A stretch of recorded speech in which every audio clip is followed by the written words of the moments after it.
When governments got desperate, they taxed the strangest things. Today, 33 dumb tax grabs governments bold, and citizens still defend. Rome literally profited from public pee, and Russia charged for beards. And yes, Britain taxed sunlight by counting your windows. Stay for number 33 because the last one is insane.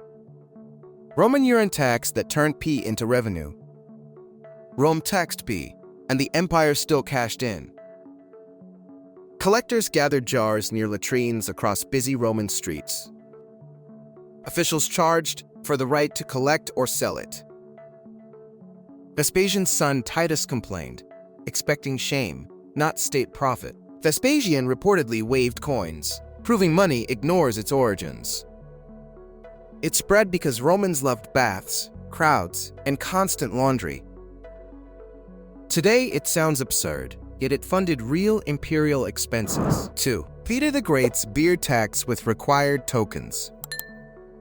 In Russia, a beard could cost you money and dignity.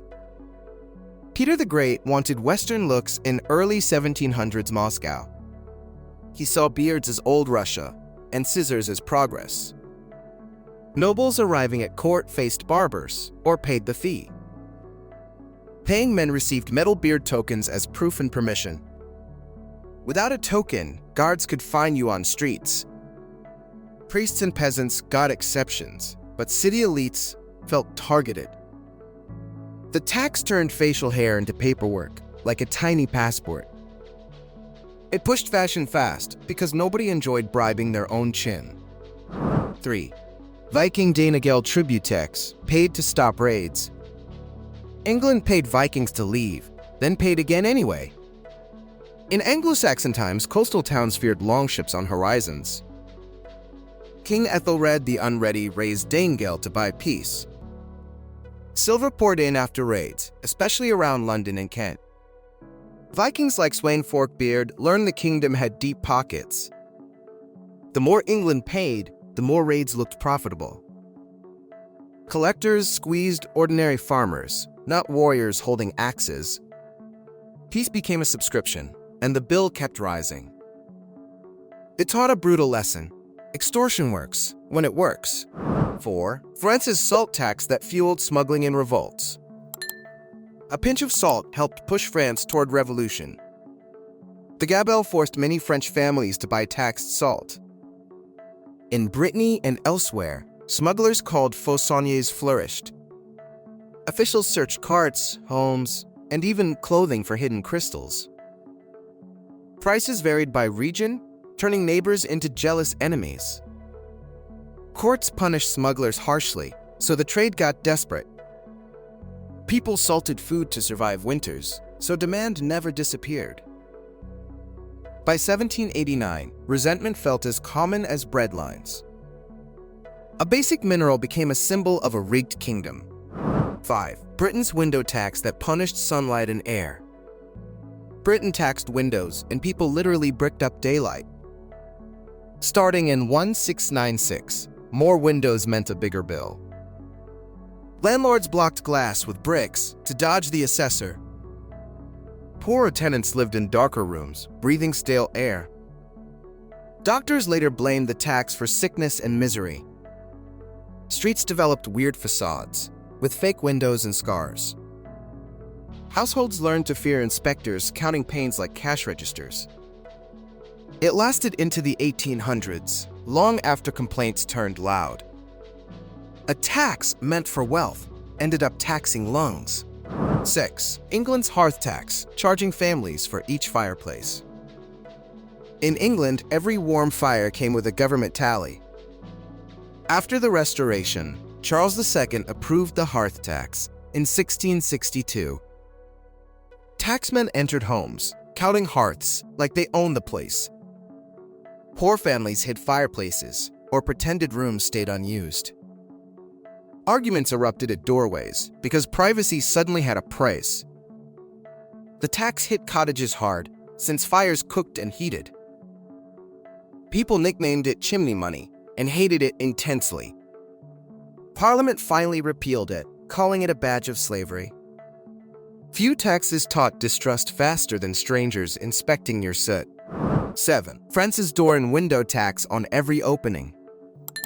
France later copied the window idea and kept it for generations. In 1798, the Directory created a tax on doors and windows. Assessors counted openings from the street, like a math homework. Builders responded by reducing windows, making interiors darker and colder. Owners added bricked frames, just enough to look finished. The tax lasted through empires and republics, surviving endless reforms. It finally ended in the 1920s, after decades of complaints. You can still spot odd sealed windows on older French buildings. Architecture became a loophole, and everyone could see it. 8. Japan's hot spring bath, tax added to your soak. In Japan, relaxing in an onsen can trigger a local tax. Many towns charge a bath tax to support tourism and services. It's usually added per person, per night, at hot spring ends. Guests barely notice because it hides inside the final bill. But municipalities treat it seriously, especially in famous onsen resorts. Think Beppu or Hakone, where visitors arrive in steady waves. The money helps maintain facilities, streets, and tourist infrastructure. It turns a soak into a tiny civic donation. Even vacation feels taxable when the local budget needs help. 9. The hat tax that required stamps sewn inside. In Georgian Britain, your hat could rat you out. In 1784, William Pitt's government taxed hats by price tier. To prove payment, makers stamped and labeled hats inside. Sellers faced penalties if they skipped the official paperwork. Wearers could be questioned if stamps looked missing or fake. Hat styles didn't vanish, but buying one felt bureaucratic. It targeted fashion spending because hats were status on display. Eventually, the whole scheme collapsed under hassle and evasion. A simple brim became a walking receipt. 10. The brick tax that made buildings thin and tall. Britain taxed bricks, and builders started gaming the size. In the 1780s, the government charged duty per 1,000 bricks. Manufacturers made larger bricks, using fewer units per wall. Houses changed proportions, with odd lines and thinner detailing. The tax also raised costs for working-class housing. People joked that the state taxed shelter one brick at a time. Industrial towns needed building fast, so resentment grew quickly. When the tax ended, standard brick sizes returned. But older buildings still show the era's awkward geometry. 11. The hair powder tax that helped end wig fashion. Britain taxed hair powder, and powdered wigs began dying out.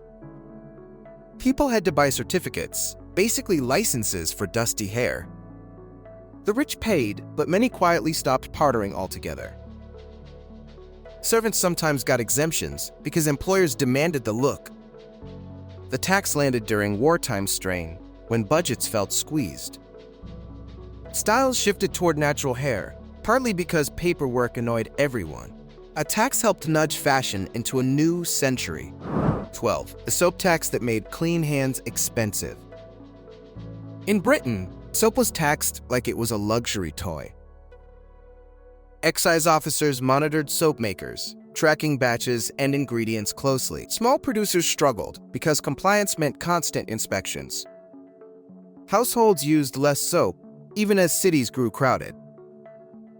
Bad hygiene spread easier when cleanliness carried a premium. The duty lasted for generations, becoming a symbol of unfairness.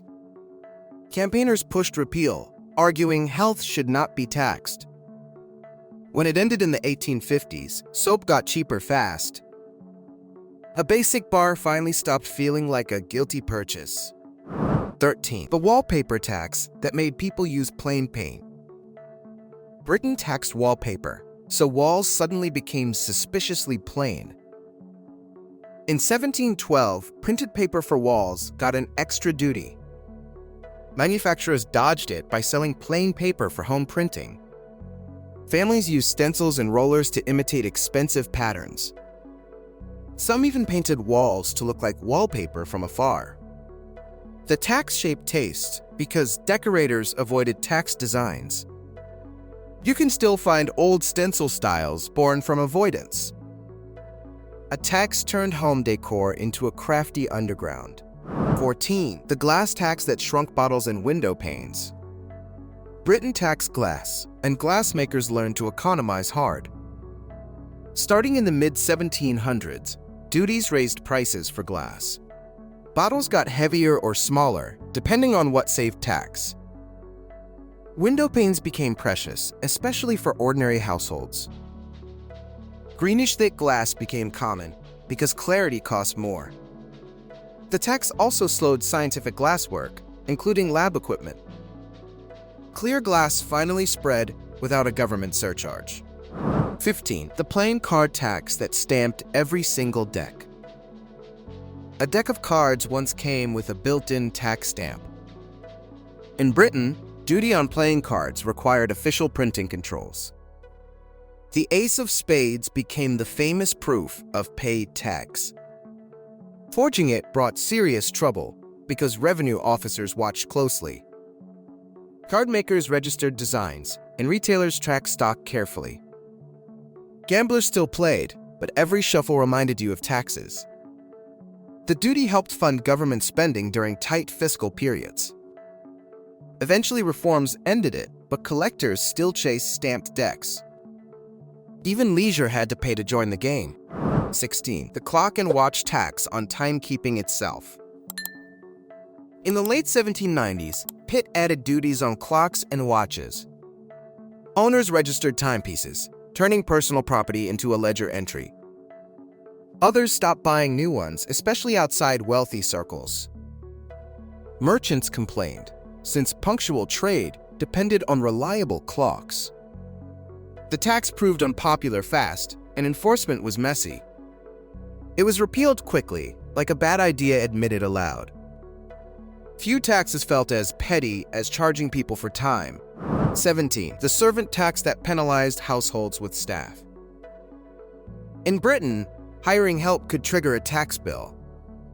From the late 1700s, male servants often meant assessed taxes. A coachman or footman became a luxury signal to officials. Households listed servants, and the state counted them like assets.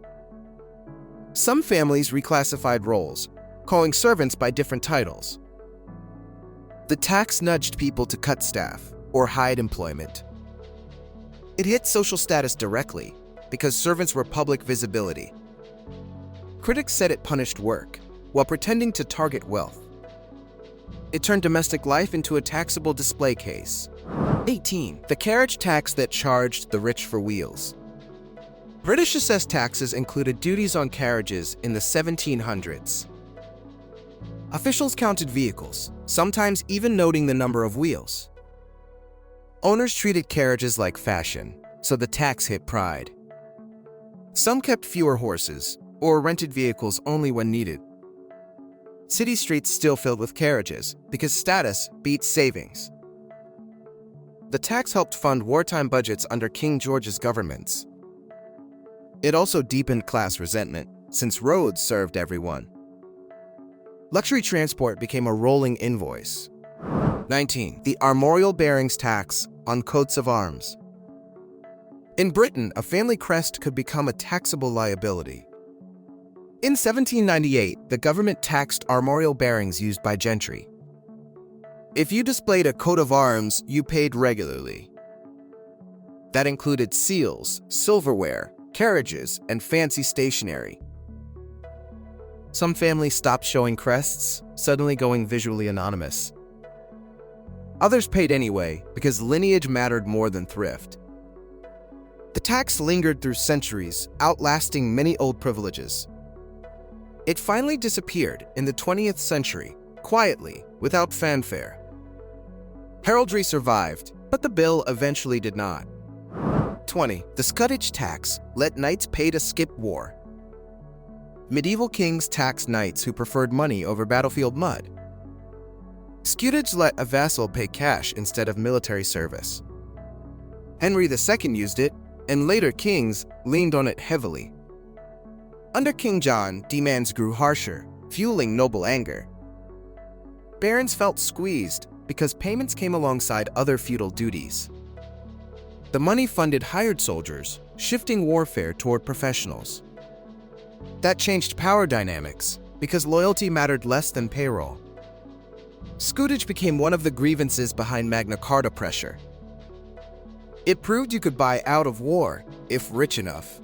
21. Ship money tax demanding warships without Parliament's approval. Charles I tried funding a navy by taxing inland England. Ship money started as coastal defense, then spread far inland. Sheriffs demanded payments, even where no ships could ever sail. John Hampden refused, and his court case became a national drama. Judges narrowly ruled against him, and public fury exploded afterward. People saw it as tyranny because Parliament had not agreed. Collectors faced hostility, and evasion became a quiet protest. The controversy helped push England toward civil war tensions. A naval tax helped wreck the political ship. 22. The tea tax that helped spark the Boston Tea Party. Tea looked harmless until it became a symbol of control. In 1773, Boston colonists faced the Tea Act and duties. The East India Company shipped tea, expecting smooth sales. Samuel Adams and other patriots rallied crowds at meetings. At Griffin's Wharf, men disguised as Mohawk Indians boarded ships. They dumped chests into Boston Harbor, turning commerce into theater. British authorities answered with harsh coercive acts soon after. The conflict escalated because tea was never really about tea. A warm drink helped light a revolutionary fuse. 23. The whiskey tax that triggered America's Whiskey Rebellion. America taxed whiskey, and frontier farmers treated it like an attack.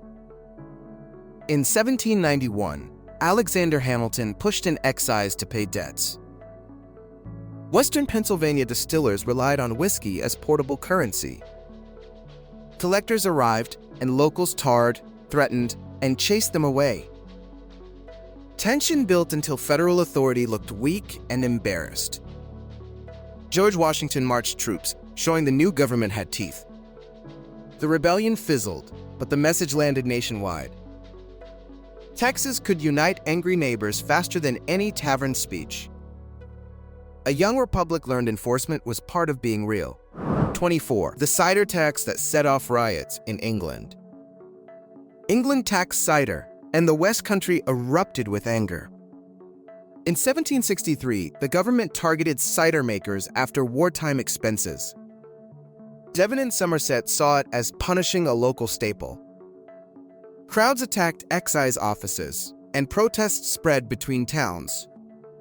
Cider wasn't fancy, it was what farm families actually drank. Officials tried enforcement, but faced hostility at every farmhouse gate. Parliament softened the tax later, after political pressure grew. The episode proved rural communities could shake national policy. A humble drink turned into a street-level revolt. 25. The malt tax that drove up beer and bread. A tax on malt hit beer drinkers and bakers at once. Malt turned into beer, but also affected grain prices broadly. In Scotland in 1725, malt tax protests flared in Glasgow. People rioted, seeing London policy forcing costs northward. Troops arrived, and tensions spiked between locals and authorities. Smuggling and illegal brewing followed, because demand never stopped. The tax lingered, feeding resentment tied to wider union disputes. It showed how one ingredient can inflame an entire economy. When your pint costs more, politics suddenly taste bitter. 26. The stamp duty tax that made paper officially costly. Paper became political the moment it required a paid stamp. Britain used stamp duties on documents, newspapers, and legal papers. In 1765, the Stamp Act hit the American colonies hard. Everything official needed stamped paper, from licenses to court filings. Colonists protested, boycotted, and intimidated stamp distributors. The repeal came, but distrust stuck like ink. Stamp duties survived elsewhere because governments loved easy collection. A tiny stamp turned into a giant argument about rights. It proved paperwork can start real-world chaos. 27. The newspaper stamp duty, known as the tax on knowledge. Governments taxed newspapers, then wondered why people stayed uninformed. In Britain, stamp duties raised prices on papers for decades. Radical writers struggled because each issue carried extra cost. Publishers dodged rules with unstamped pamphlets and clever formats. Police raids followed, turning printing presses into political targets.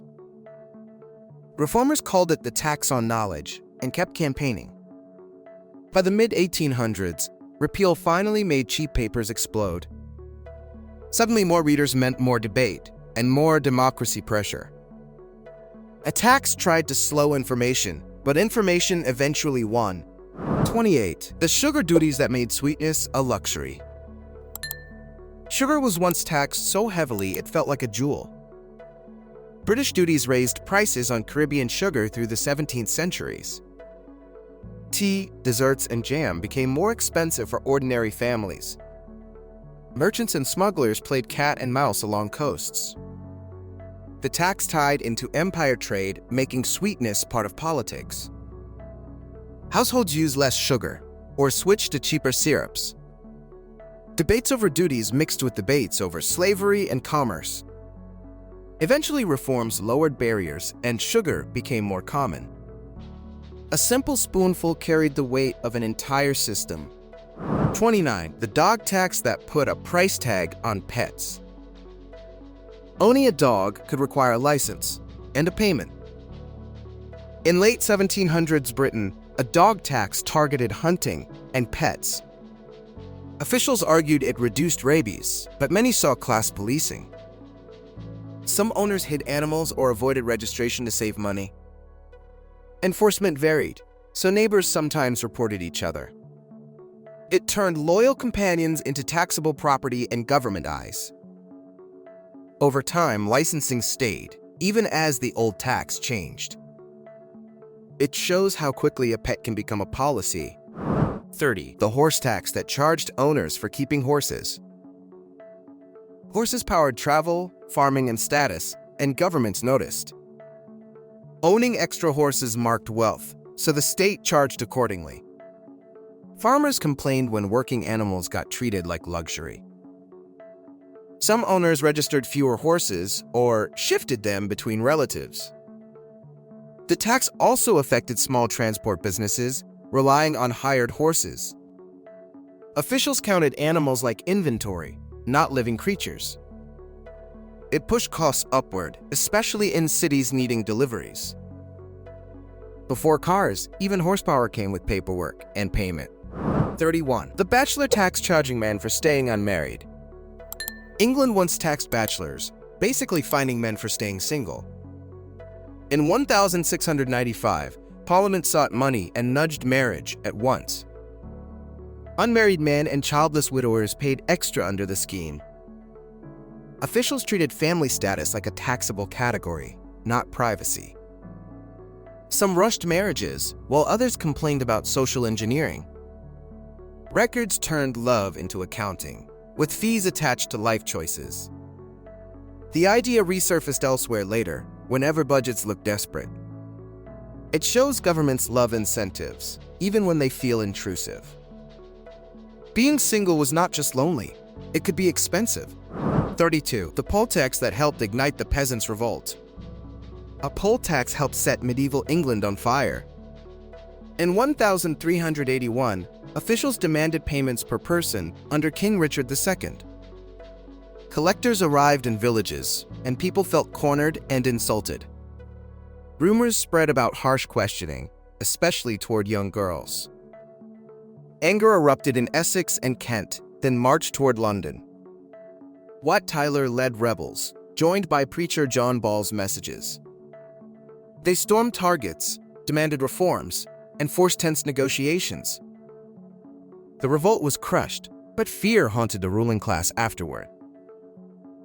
One flat tax proved explosive when people already felt crushed. 33. Russia's soul tax counting peasants as taxable souls. In Imperial Russia, the state taxed people like inventory lines. Peter the Great introduced a poll tax based on male souls. Officials compiled revision lists, basically census rolls for taxation. Landlords needed their serfs counted because payments depended on it.